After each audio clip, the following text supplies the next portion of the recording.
All right, this is my first reaction video. Hopefully all the cameras and stuff work. We're doing 7 mistakes guitar players make. I do know the guy's name, Nate Savage, because I watched the first 5 seconds to make sure the video worked. Let's see what's going on here. I have no idea what he's going to say, and I'm just going to react to it, right? Give some feedback. Which, before we start, I'm going to link this guy's video down below. Go show him some love. I appreciate anybody who's like putting content out there and attempting to help other musicians because, you never know which way is going to help you.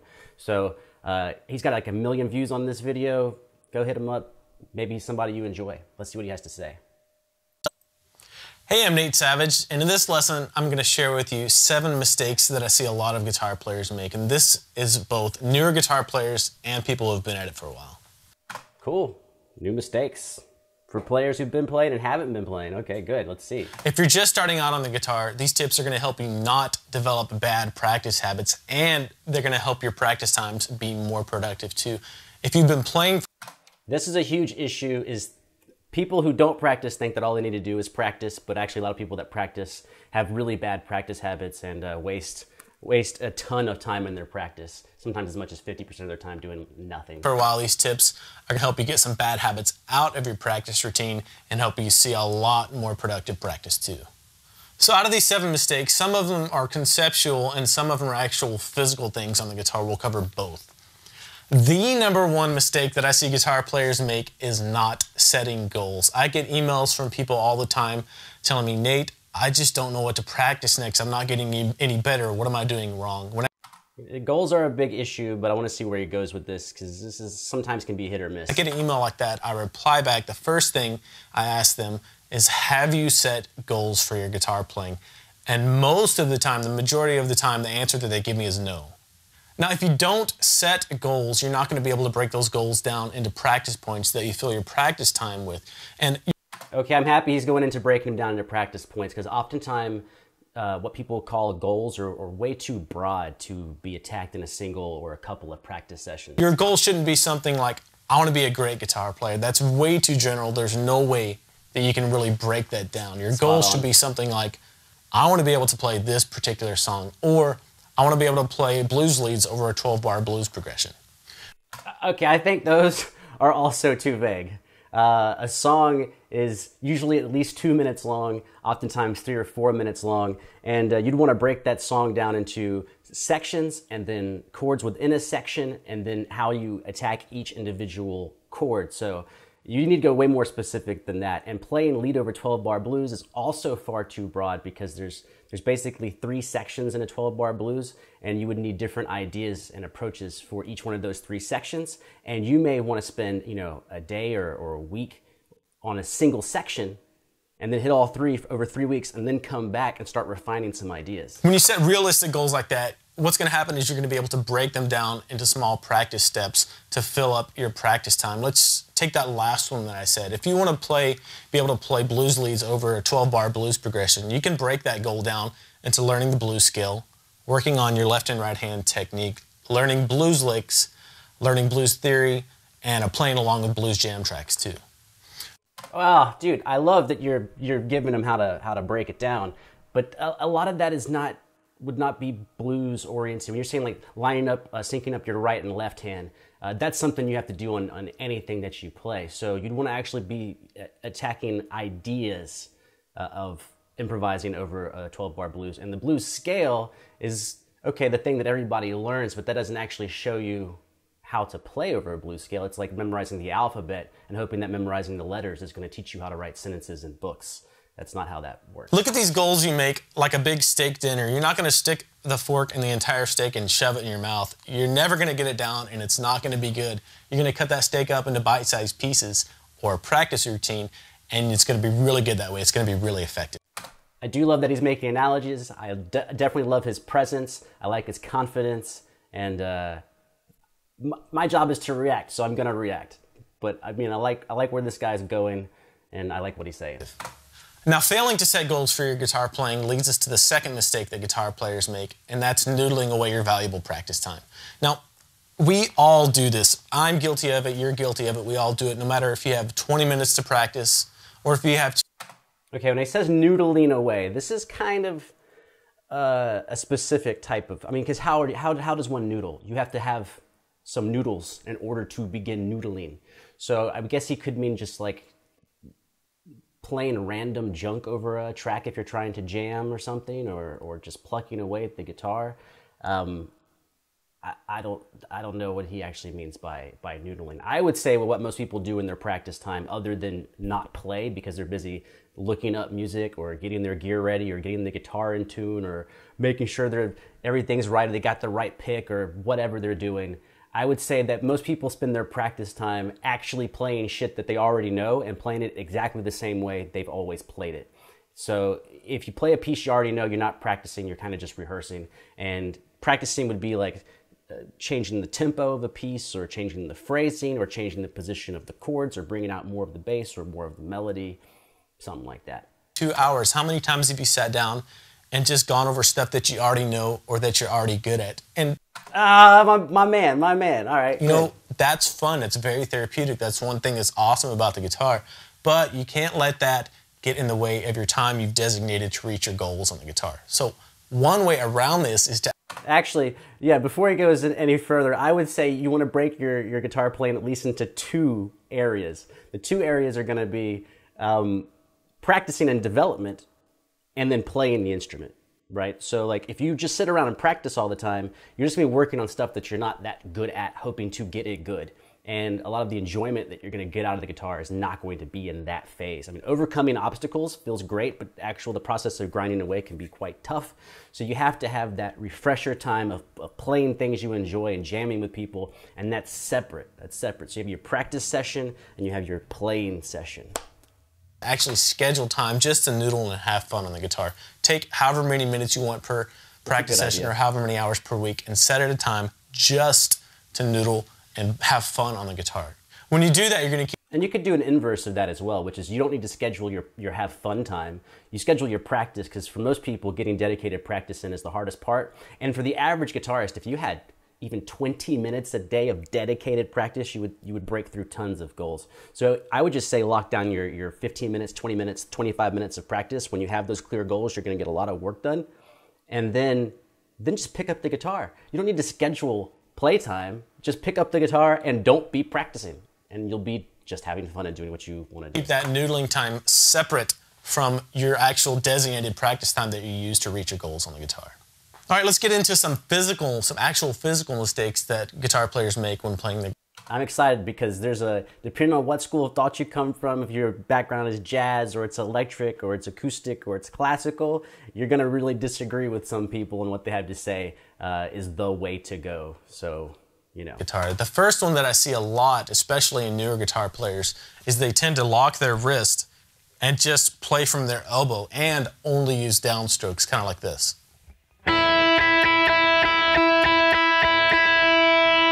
Or if you're doing it with power chords. That's true. I mean, that's not terrible. That's bad for a couple of reasons. The first reason is, after a while, that can kind of open the gateway to some injuries and some fatigue with your elbow. Okay, see, already he's right that this can lead to fatigue, but this is definitely someone being opinionated about what they perceive as great technique. All you have to do is look at Metallica. Metallica, who plays like damn near all down notes, all downstrokes for an entire set, you know, like an hour, 2 hours, and then doing it every single day. These guys are playing downstrokes, they're playing extremely fast, they're playing extremely heavy, extremely hard, and for a long period of time in front of people, and there's not a problem there. So it's a little sketchy to say that. If you're trying to do something different, yeah, then you want to branch out your technique, but just saying that playing all downstrokes is a physical limitation. No, it's a technical limitation of how fast you could possibly be over time, but it's a little biased. And that's never good. The second reason it's bad is because it's extremely inefficient, and it makes you work a lot harder. See, he said it's bad because it's inefficient. He's right, it is inefficient, but if your goal is not absolute efficiency, then you can't say it's bad. If you're trying to play as fast as humanly possible, then no, you don't want to go down with your hand all the time. If you want to play a heavy, thrashy thing and you don't care about how fast you could be in the entire universe, then it's not a bad thing. When you're picking or strumming. So what you want to do is kind of free up your elbow a little bit and free up your wrist. And what you're going to do is use your actual wrist to make the motions. It's a lot smaller motion, it's a lot more efficient. That's true, but that's back to speed. And what you want to do as well is start using upstrokes too. if you're not already. Work on your upstrokes.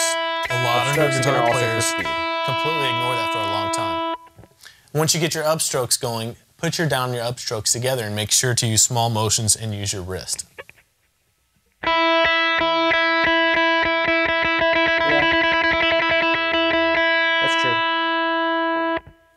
Number 4 is poor muting. That's one of the biggest things that can make your playing sound unprofessional, and it's a little bit easier for me to show you what this is than it is to explain it. So I'm going to play through an A minor scale, and I'm not going to mute any of the strings. I'm just going to focus on the notes that are happening and watch how all the strings kind of bleed over one another, and it doesn't really sound good.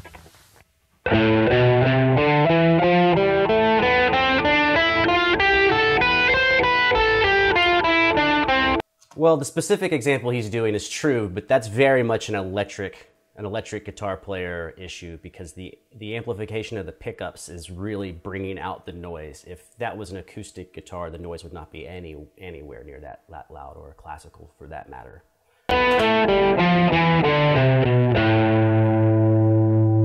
What you can do to fix that is learn how to mute the strings you're not playing with both your fretting hand and your picking. You should definitely learn to do that. It doesn't matter what style of music you play. You'll get an immediate boost in clarity and rhythm abilities, because you can really control the sound of the guitar more for the notes that are long and the ones that are short. Yeah, so, you know what, let's start with our fretting hand, and I'll show you how to mute some strings with your fretting hand. I'm going to play the 3 lowest notes of that scale again. And look at my index finger. When it comes and frets that first note, it's kind of hanging over and muting this A string. That way, if I accidentally brush up against that A string. Now this is a very, very big deal, because there are 2 schools of thought. Well, not really 2. There's 2 ways to play. The way that everyone teaches you in a book is these nice curved fingers, which is what you want if your goal is power, speed, efficiency, and a balance between all of your fingers, where you can get as much work out of your pinky as you can as your index finger on your fretting hand. But what he's saying is playing with a flat hand, which if you want to play in a style like Stevie Ray Vaughan, or maybe some Hendrix or Dave Matthews, or you just need to mute, then you're going to need to make your fretting hand very flat, so that way there's a lot of flesh in contact with the strings. So that's true. While I'm playing the lower notes of this scale. But you could, instead of making your hand flat, you could do all of that muting with the picking hand and keep your fingers nice and curved. Like if you're going to play blazing fast runs, you cannot play with a flat hand on the left. But you still don't want the bleed, so all the muting is going to take place in the picking hand, and your fingers are going to stay curved when you're like flying across the neck. It won't ring out.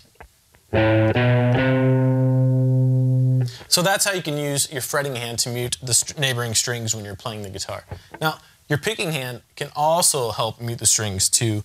The first way is my 2nd, 3rd, and 4th fingers are kind of hanging out on the high strings up here. And I would never, ever recommend that to anybody. That's the first time I've ever seen that. Nate, I like everything you've been saying until now. I like where you're going. That is a terrible, terrible idea. Maybe bracing a single finger, right? Like if you're a beginner or something, or you just need stability for playing a hard section, you could possibly rest a single finger like underneath the string, like on the body or on the first string, just for stability of the hand. But whenever you add a digit to the guitar and you leave it there, you're restricting the motion of the right hand. You're restricting its ability to slide around because you have an extra contact point. I would definitely never recommend, do one if you have to. I would definitely never recommend intentionally putting extra fingers on those strings just to mute. Now, if you're playing something where you're going to be using those fingers, like you're playing a finger picking thing with your pick, like hybrid picking where you got the pick tucked in between your thumb and index and you're still going to pick with these, and your fingers are already going to be playing those strings, that's different because you're preparing to play the string by having your finger on it. That's different. You intend to use the fingers.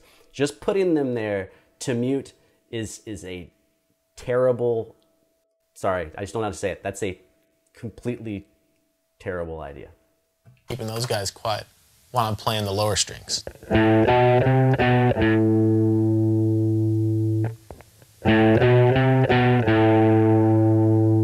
Now, as I go up the scale, my thumb right here and the palm of my hand right here start to mute the lower strings. Just watch that. Okay, this is getting bad, dude. I'm sure that you like tear the guitar up and shred, but you can have bad habits and get very, very, very good at guitar. I mean, there are guys who play the damn guitar upside down. They play it upside down, right, with the highest pitch string on top, and they murder a guitar. That doesn't mean it's the way you should play the guitar. Okay, you definitely should not be muting the strings when you're playing with a pick. You should absolutely never be muting the strings with your thumb. That doesn't make any sense at all. When you're muting with it, you want to be muting with this back portion of your hand. And even when you're muting a bass string, how you deal with that is you're angled, you're back here. See, so I'm only touching strings 6 and 5. As my hand goes forward to play more strings, and my hand comes forward just like a 1/4 inch, I'm now muting 4 strings, and then you can shift the hand up and down in 1/2 inch to mute any strings you want or any set of strings you want while retaining full ability. And then now you have a pivot point on the back here to really go crazy fast without restricting anything. As I go up the scale.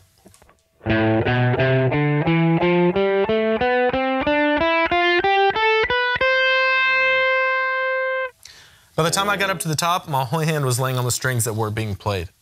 The more hands you have on the strings, the more effort it takes and the more your motion is restricted. You want the least amount of flesh to achieve the goal you want. Your goal is not to have your hand against the strings. Your goal is to mute the strings. So you want to use the least amount of flesh in order to mute. Everything when it comes to efficiency is doing the least you can do to achieve the desired goal. Mistake number 5 that I see a lot of guitar players make is not using the very tips of their fingers to come down and make their chords. And I get emails all the time from people saying, Nate, my chords just sound bad. That's true. And the biggest issue with not coming down to your fingertips is if you're playing polyphonic music or classical music where you have like a moving bass line and a melody and chords, then you can't get the clarity between the strings because your fingers are touching the extra strings and notes can't ring out. The other place where this is going to be a huge factor is on your hammer-on and pull-offs and your dexterity and your 2 weaker digits, your pinky and your ring finger. So if you have really bad pull-offs, say from fingers 4 to 3 or 4 to 2 or 3 to 2, chances are you have bad landing points on those digits. You're not coming down on the tips of your fingers. Fuzzy and not clear, what am I doing wrong? Most of the time, they're not coming right down on the very tips of their fingers. And one way you can tell if you're doing this or not is to just make a regular C major chord. Watch what happens when I just barely relax my fingers and don't come right down on the tips of them. This is what happens to a lot of people. Most of the notes in that chord just disappear just from this little tiny motion of not coming down right on the tips of your fingers. Yeah. And not having rounded fingers. So keep an eye out for that and remember to implement that when you're learning new chords, and that'll help a lot of the buzz get out of your chords. Mistake number 6 that I see a lot of guitar players make is not learning how to tune your guitar by ear really well. We live in a time where there are tuners all around us more than ever before, like traditional tuners or tuners on your smartphone or iPad. Okay, this is a separate issue. And I'm going to make a weird stance on this. Yes, everybody should learn how to tune their guitar and tune it well. But the ability to hear pitches improves drastically over time with work. So that's not a skill someone really can develop really rapidly unless they already had some knowledge of what they were going for, and they were able to, they had like when you're in music school, you have to do a lot of ear training. So like you might have a software package where you can just sit at the computer and just train your ear for as long as you can stomach it. So you could do something like that and put in like a couple hours a day and make some drastic progress in like a week or 2. But learning to tune your guitar better means learning to hear music itself better and the relationship of notes better. And just saying learn to tune your guitar, no one can really do anything with that. What you really are asking them to do is pay more close attention to all music that they listen to and all of the relationships. Whenever they play a chord, what does it sound like when it's a power chord versus this other chord? Like, and not even necessarily have the vocabulary to describe that, but just be paying attention to it. So you're able to better hear when things are right and slightly off. Now that being said, that's not a mistake guitar players make, right? Because the goal, remember, he started before about goals. The goal is to play great music and make the music that you want to make. That's the goal. The goal is not to tune your guitar, right?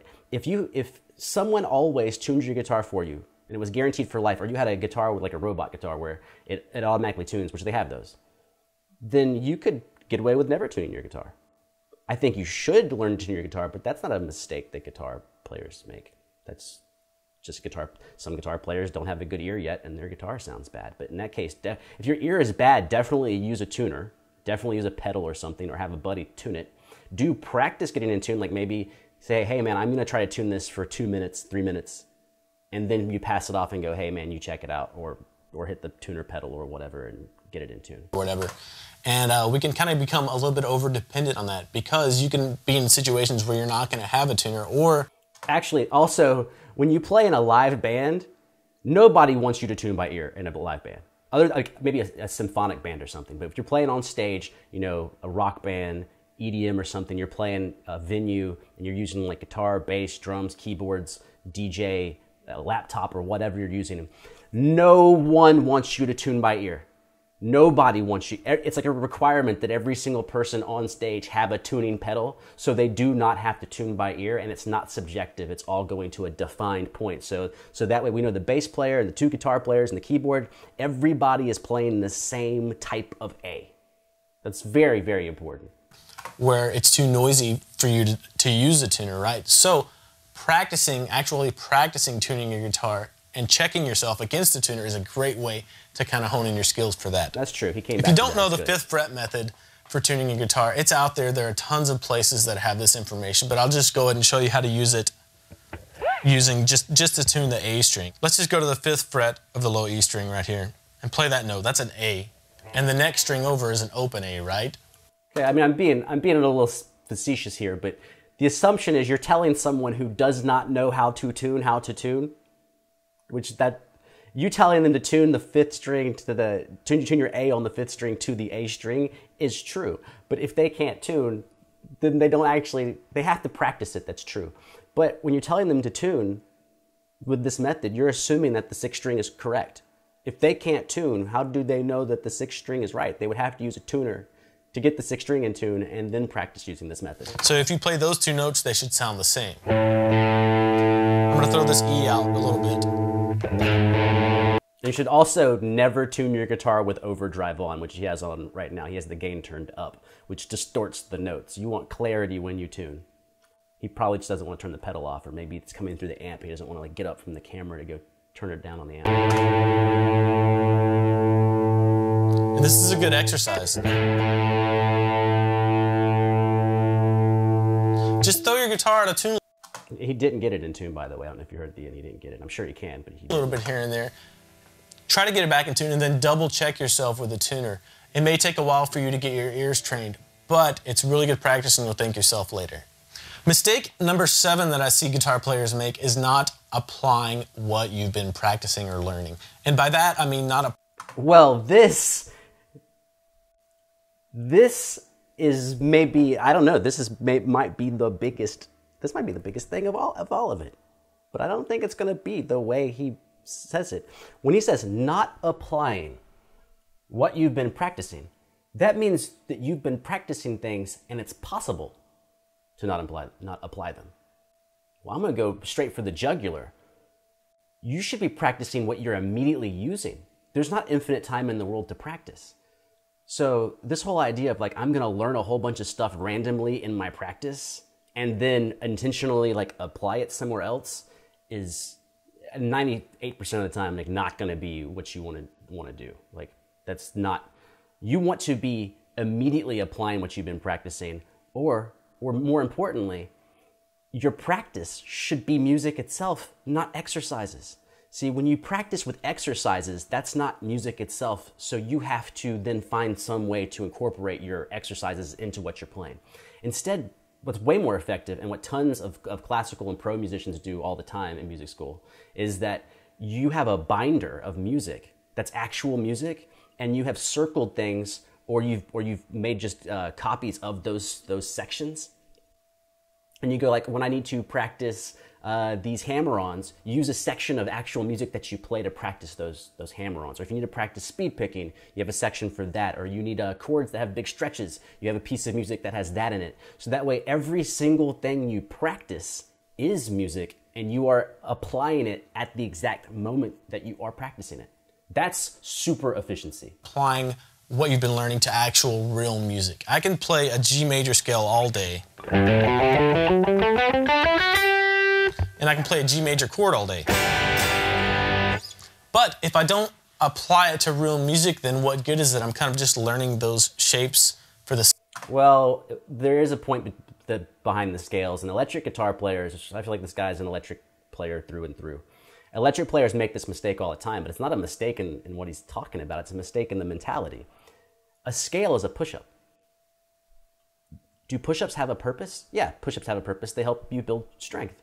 And you can do push-ups, and if someone else does push-ups, you can compare your relative strength. If one guy can do 50 and you can do 25, you have a measurement, and you have something you could aim for. You're like, I'm going to get to 50 push-ups myself.